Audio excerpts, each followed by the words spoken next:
ప్రియ దేవుని బిడ్డలారా, బైబిల్ చదవటం వినటం వల్ల మనలో విశ్వాసం పెరుగుతుంది. మన మార్గానికి త్రోవ చూపుతుంది. సమస్త జనులను శిష్యులనుగా చేయుడి మత్తయి 28:19 వచనంలో దేవుని వాక్యం తెలియచేస్తోంది.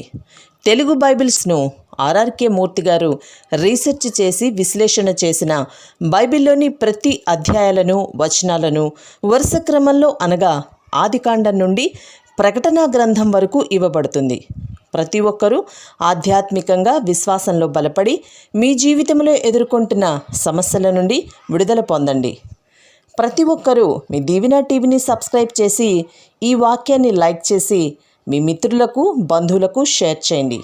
దేవుని సువార్తను ప్రకటింపబడుటలో మీరు పాలిభాగస్తులు కండి. ప్రియ సోదరి సోదరులారా, మీ బైబిళ్లు తెరవండి.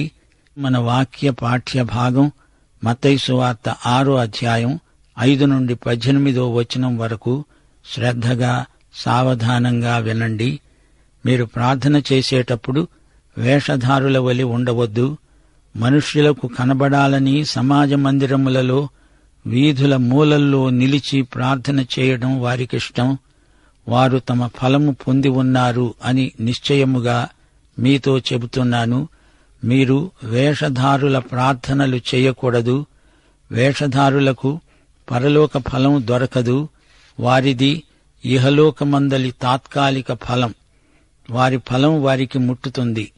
ప్రార్థన చేస్తున్నట్టు అందరికీ తెలియాలి. ప్రార్థన భంగిమలో బిగ్గరగా పడికట్టు మాటలు ప్రయోగిస్తూ అందరినీ ఆకర్షించాలని ప్రయత్నం చేస్తారు. వారు ఆశించిన ఫలం వారికి దొరికింది, అంతే. దేవుడు అట్టి ప్రార్థనలను ఆలకించడు. దేవుడు వినాలని చేసిన ప్రార్థనలు కాబవి. మనుషులు వినాలనే వారా ప్రార్థనలు చేస్తారు. అంతవరకే వాటి ప్రయోజనం. దేవునికి ఈ నాటకం బొత్తిగా ఇష్టముండదు. దేవుడు వినే ప్రార్థనలు మన హృదయపు అట్టడుగు నుంచి పెల్లుబికి వస్తాయి.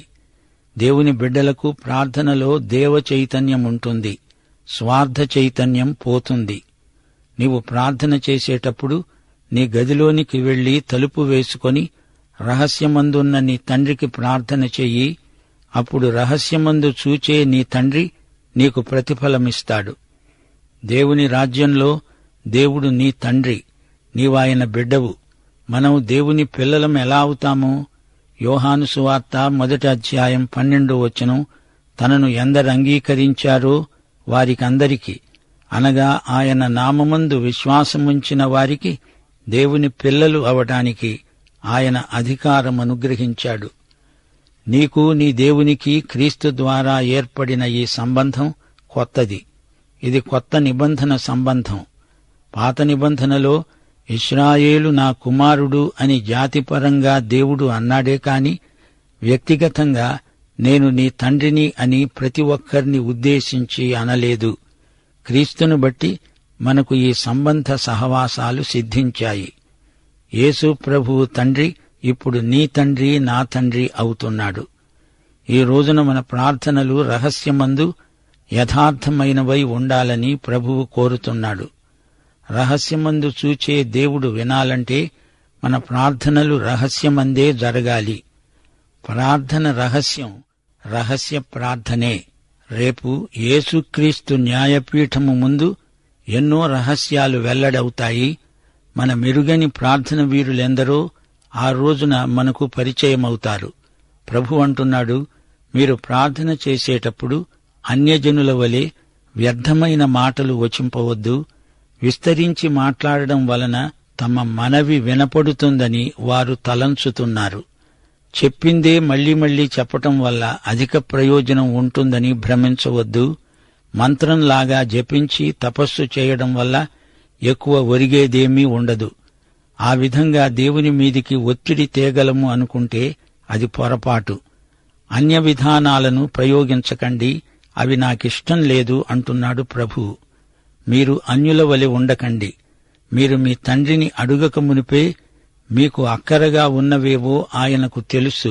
ప్రార్థన ఎంత దీర్ఘం అని కాదు, అందులోని యథార్థత ఎంత అని దేవుడు చూస్తున్నాడు. నీ గది తలుపులు మూసెయ్యి, ఏకాంత ప్రార్థన చెయ్యి. యథార్థంగా నీ హృదయంలో ఉన్నదేదో అదంతా ఆయన ఎదుట కుమ్మరించు. దేవునికి నీకు మధ్య జరిగే వ్యక్తిగత సంభాషణే ప్రార్థన. వ్యర్థమైన మాటలు, పడికట్టు మాటలు, నేర్చుకున్న చిలక పలుకులు వల్లించవద్దు. మనకేమి కావాలో ఆయనకు తెలుసు. అయినా ఆయన మనల్ని అడగమంటున్నాడు గనుక మనం అడగాలి. ఎలా అడుగుతున్నామో అది ఆయన గమనిస్తున్నాడు. ప్రభువు ఇప్పుడు ఒక మాదిరి ప్రార్థనను మనకు ఉపదేశిస్తున్నాడు.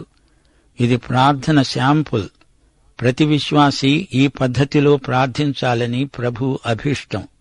ఆకలిగా ఉన్నప్పుడు ఆహారము దయచెయ్యి అని అడగవచ్చు. ఆయనకు ఇష్టమైన అంశాలు అనగా దేవుని రాజ్యము, దేవుని చిత్తము మొదలైన వాటితో మనం ఏకీభవించవచ్చు. ఆయన నామమును స్తుతించవచ్చు. యేసులాగా మనకు క్షమాపణ మనస్సు కావాలని కూడా అడగవచ్చు. ఎంతో అర్థవంతమైన మాదిరి ప్రార్థన ప్రభువు నోటి నుండి వెలువడింది.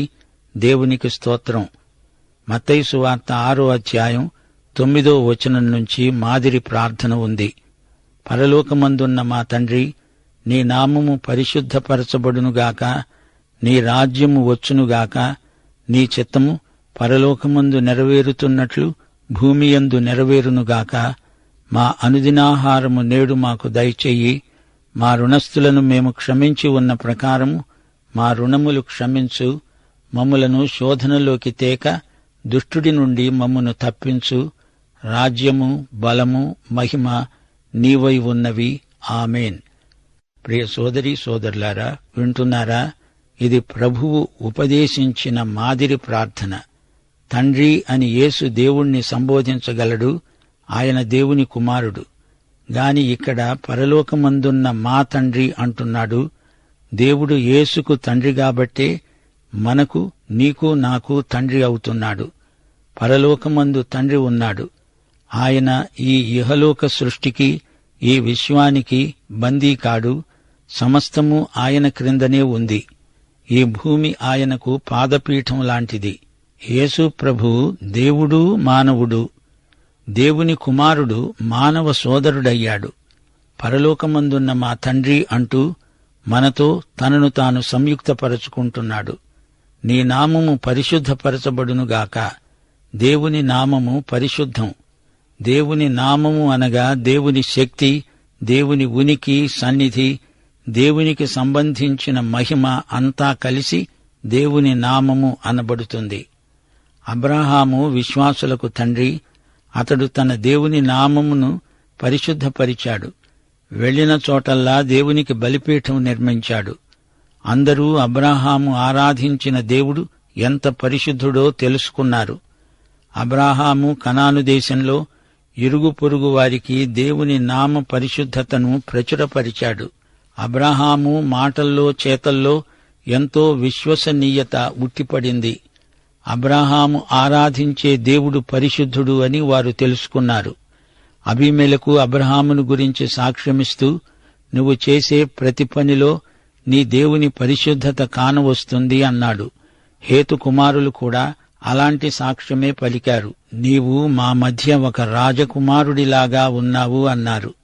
అబ్రహాము ఈ విధంగా తన దేవుని పట్ల భయభక్తులను వెల్లడిపరిచాడు. అబ్రహామును బట్టి యెహోవా నామము కనాను దేశమందంతటా పరిశుద్ధపరచబడింది, మహిమపరచబడింది. దేవా, పరలోకమందున్న మా తండ్రి, నీ నామము పరిశుద్ధపరచబడునుగాక అంటూ యేసు తన శిష్యులకు మాదిరి ప్రార్థన ఉపదేశించాడు. నీ రాజ్యము వచ్చునుగాక, నీ చిత్తము పరలోకమందు నెరవేరినట్లు ఈ భూమిపై నెరవేరునుగాక. ఈ రాజ్యమును గురించే మత్తయి సువార్త రాయబడింది. యేసు పరలోక రాజు. ఆయన త్వరలో వచ్చి పరలోక రాజ్యం ఈ భూమిపై స్థాపిస్తాడు. అంతవరకు దేవుని రాజ్య సూత్రాలు, నియమాలు ఆయన సంఘమందు అమలుపరచబడతాయి. దేవుని సంఘమే దేవుని రాజ్యానికి ప్రతిబింబమని మత్తయి సువార్తికుడు పలు విధాలుగా మనకు ప్రబోధిస్తున్నాడు. ఆయన రాజ్యమును, నీతిని సంఘము, సంఘ బిడ్డలు వెతుకుతారు. దేవుని చిత్తము పరలోకంలో నిరభ్యంతరంగా నెరవేరుతుంది. అయితే ఈ భూమి మీద దేవుని చిత్తం నెరవేర్పునకు అనేక ఆటంకాలు, అవరోధాలు ఉన్నాయి. అట్టి ఆటంకాలు తొలగిపోవాలంటే దేవుని బిడ్డలమైన మనం ప్రార్థన చెయ్యాలి. పరలోకమందు దేవుని చిత్తమెరిగిన వారై దేవుని ప్రజలు ప్రార్థించాలి. ఏలియా ఆ విధంగా ప్రార్థించాడు. ఏలియా ప్రార్థన ప్రసవ వేదన లాంటిది. 2 మోకాళ్ల మధ్య తల ఉంచిన వాడై ప్రార్థించి పరలోకమందలి దేవుని చిత్తమును ఇక్కడ అమలుపరచబడడానికి తాను సాధనమయ్యాడు. యాకోబు పత్రిక 5వ అధ్యాయం 16-17 వచనాలు. నీతిమంతుని విజ్ఞాపన మనఃపూర్వకమైనదై బహు బలము గలదై ఉంటుంది. ఏలియా మనవంటి స్వభావము గల మనుష్యుడే. వర్షించకుండునట్లు అతడు ఆసక్తితో ప్రార్థన చేయగా 3.5 సంవత్సరముల వరకు భూమి మీద వర్షించలేదు. అతడు మరల ప్రార్థన చేయగా ఆకాశము వర్షమిచ్చింది, భూమి తన ఫలమిచ్చింది. పరలోకమందు బంధించబడింది మనమిక్కడ బంధిస్తాము. ఇక్కడ మనము విడుదల చేసింది అంతకు ముందే పరలోకమందు విడుదల చేయబడిందే అని గ్రహించాలి. అనుదినాహారము మాకు దయచెయ్యి. మన అనుదినాహారం కోసం కూడా మన దేవునిపై మనము ఆధారపడి ఉన్నాము. మన శారీరక భౌతిక అక్కరలు ఆయనే తీర్చగలవాడు. దినదినము ఆయన వాత్సల్యము మనల్ని పోషిస్తున్నది. అలనాడు పాత నిబంధన కాలంలో ఇశ్రాయేలీయులు మన్నాను ఏ రోజుకారోజు అరణ్యంలో సేకరించుకున్నారు. అది రేపటికి నిలవ ఉండదు.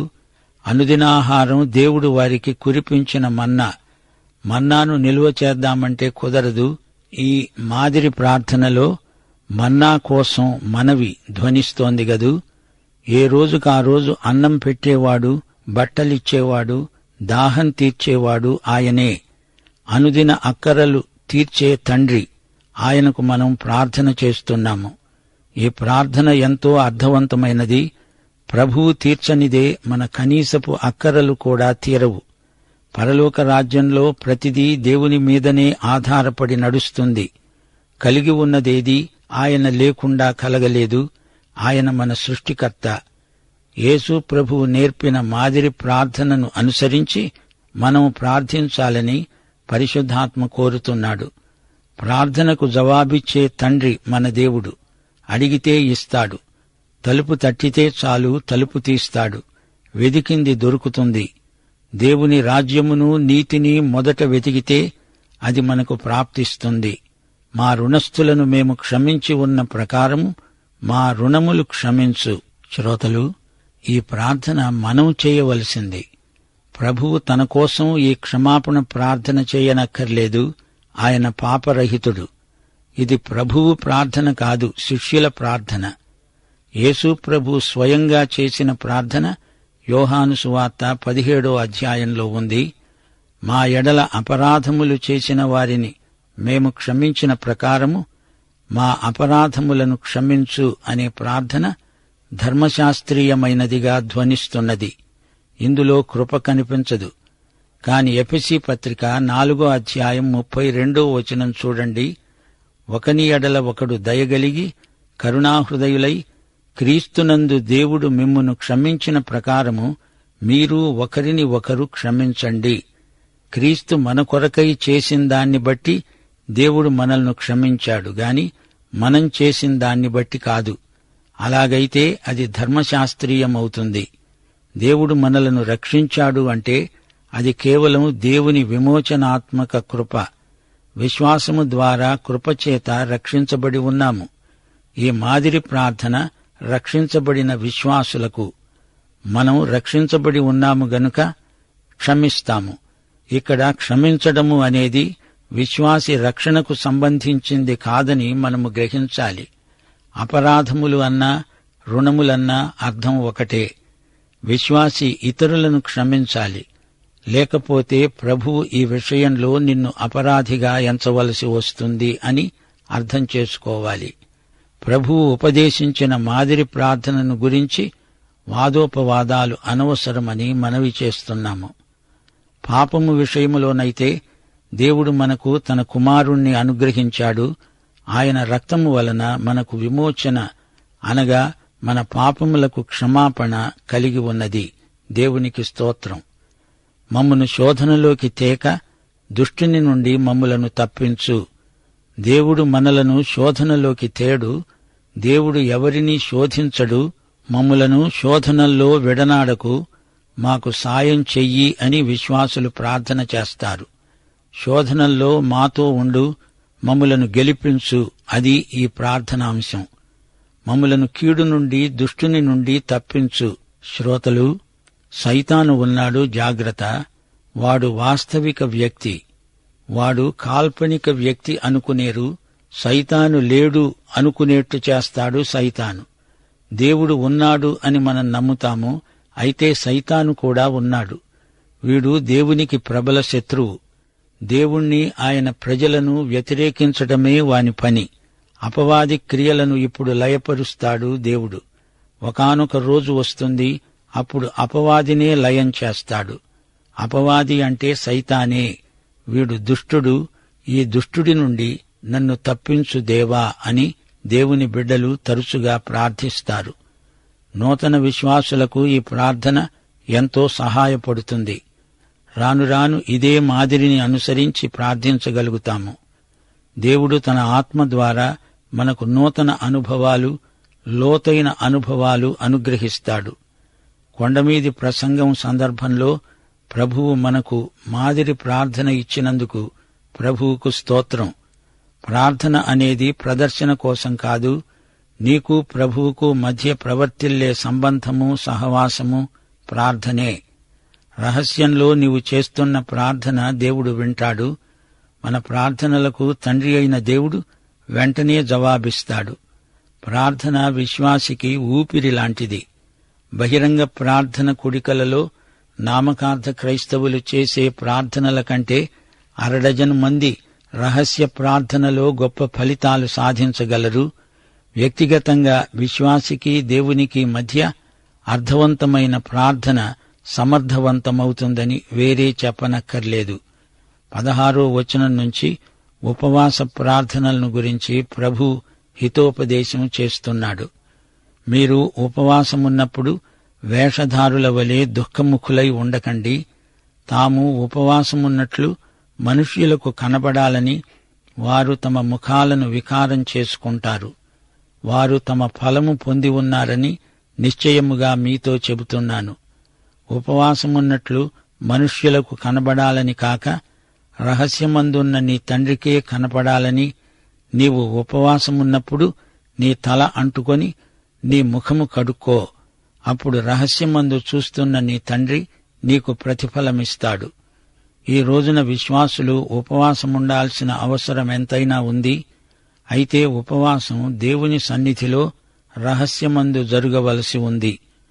నీ ఆత్మకు నీ దేవునికి మధ్య అది ఏకాంత సమయం, సహవాసం. ఆత్మానందానికి ఉపవాసమెంతో దోహదం, ప్రోత్సాహకం. రహస్యమందు చూచే దేవుడు బహిరంగంగానే ప్రతిఫలమిస్తాడు. అది అందరికీ ఎలాగూ తెలిసిపోతుంది. సాక్ష్యార్థమై దేవుడు నిన్ను వాడుకుంటాడు. ఉపవాస ప్రార్థనలో వేషధారణ వైఖరి పనికిరాదని ప్రభువు పదే పదే మనకు హెచ్చరిక చేస్తున్నాడు. నీకేది లేదో అది ఉన్నట్లు నటించవద్దు. దేవునికి నీకు ఉన్న పరస్పర సంబంధ సహవాసము రహస్యంగానే ఉండనియ్యి. వేరు రహస్యమే గాని ఫలము బహిరంగం. ప్రియ శ్రోతలు వింటున్నారా? పాత నిబంధన భక్తి ఎక్కువగా ధర్మశాస్త్ర క్రియలను చేయటంలో ప్రజలు కనపరుచుకునేవారు. ఉపవాసముండడము, ఆయా నైవేద్యాలు, బలులు అర్పించడము, దేవాలయానికి యాత్రలు చేయడం, వీటిని బట్టి వారి భక్తి వెల్లడి అయ్యేది. గాని కొత్త నిబంధనలో కృప ఆంతరంగికమైన అనుభూతిలో భక్తిభావాన్ని కలిగిస్తుంది. పరిశుద్ధాత్మ మనలను ధర్మశాస్త్రానికి మించిన నీతికి సిద్ధపరుస్తాడు. కొత్త నిబంధన భక్తి హృదయ సంబంధమైనది, విశ్వాస సంబంధమైనది. హృదయశుద్ధి గలవారిలో పరిశుద్ధాత్మ ఉండి పరిశుద్ధతలో లోతైన అనుభవాలు అనుగ్రహిస్తాడు. యథార్థమైనదై హృదయపూర్వకమైన భక్తిని మనలో కలిగించేవాడు పరిశుద్ధాత్మ. పరిసయ్యుల భక్తి ప్రదర్శన బహిరంగమైన నాటకం. వారి నటన ప్రజలను ఆకర్షిస్తుంది గాని దేవునికి అట్టి ప్రవర్తన ఎంతో నీచమైంది. అట్టి వారిని ప్రభువు ఎన్నోసార్లు గద్దించాడు. ప్రభువుకు సన్నిహితంగా ఉండడం మానేసి జనాకర్షణ విధానాలు అవలంబించటం ప్రభువుకు సుతరాము ఇష్టముండదు. సజీవ దేవునితో ఆంతరంగికమైన సన్నిహిత సంబంధ సహవాసాలను కొనసాగించుకోవాలి. దావీదు దేవుని హృదయానుసారి అయిన వ్యక్తి. దేవుని చిత్తమెరిగి ఆ ప్రకారం జీవించాలన్న ఆశ దావీదుకు ఎక్కువ. దేవుని కొరకు దావీదు ప్రాణం తృష్ణగొన్నది. కొండమీది ప్రసంగం ఆధారంగా మనం దేవునికి ఇష్టులమై ప్రవర్తించడం అభ్యసించాలి. ప్రభువు నేర్పిన మాదిరి ప్రార్థనలో వ్యక్తిగత భక్తిభావాలెన్నో మనకు అలవడుతాయి. దేవుణ్ణి స్తుతించాలి. అనుదిన అక్కరల విషయంలో ప్రభువును ప్రార్థించాలి. ప్రార్థన ఆరాధన స్తుతితో ప్రారంభమవుతుంది. పరలోకమందున్న తండ్రిని ఆరాధించాలి. మత్తయి సువార్త 6వ అధ్యాయం 1-18 వరకు తండ్రి అనే సంబోధన ప్రభువు 10 సార్లు వాడాడు. అంతరంగమందు దేవుని నీతి గలవారే దేవుణ్ణి తండ్రి అని పిలువగలరు. దేవుడు నా తండ్రి. పరలోకపు దేవుడు మనకందరికి తండ్రి. దేవుని పితృత్వము క్రీస్తునందు మనకు లభించిన మహాభాగ్యం. తండ్రి అయిన దేవుని నామము పరిశుద్ధపరచబడాలి. దేవుని నామమును మనము ఘనపరుస్తాము, మహిమపరుస్తాము. ఆయన నామము స్తుతించబడునుగాక. అంతేకాదు, దేవుని రాజ్య విస్తరణ కాంక్షను మనం ప్రార్థనలో వ్యక్తం చెయ్యాలి. ఆయన నిబంధన వాగ్దానాలన్నీ ఆయన స్థాపించబోయే రాజ్యంలో పూర్తిగా నెరవేరుతాయి. ఆయన రాజ్యమును గురించిన నిరీక్షణ రానురాను మనలో బలవత్తరమవుతున్నది. పరలోకమందు దేవుని చిత్తం ఎట్టి ఆటంకములు లేకుండా నెరవేరుతుంది. అలాగే ఈ లోకంలో కూడా దేవుని రాజ్యం రావాలి. ఆయన సంపూర్ణ చిత్తం మనందరి ద్వారా నెరవేరాలి. ఆటంకాలను నజరేయుడైన యేసు ద్వారా గద్దిస్తున్నాము. మనకు అనుదినం ఎన్నో భౌతిక అక్కరలుంటాయి. ఆహారం మొదలుకొని వివిధమైన అక్కరలు గల మనుషులం. క్షమాపణ, కనికరము మొదలైన దైవ గుణాలు మనకు కావాలి. వాటి నిమ్మని దేవుణ్ణి ప్రతిదినము వేడుకోవాలి. లూకాసు వార్త 11వ అధ్యాయం 4వ వచనం, మేము మాకచ్చి ఉన్న ప్రతివానిని క్షమిస్తున్నాము గనుక మా పాపములను క్షమించు, మమ్ములను శోధనలోకి తేకు అని ప్రార్థించండి. పాఠం ఇంతటితో ముగిసింది. మన ప్రభు అయిన యేసుక్రీస్తు వారి దివ్యకృప, తండ్రి అయిన దేవుని పరమ ప్రేమ, పరిశుద్ధాత్మ యొక్క అన్యోన్య సహవాసము, సమాధానము మనకందరికీ సదాకాలము తోడై ఉండునుగాక. ఆమేన్.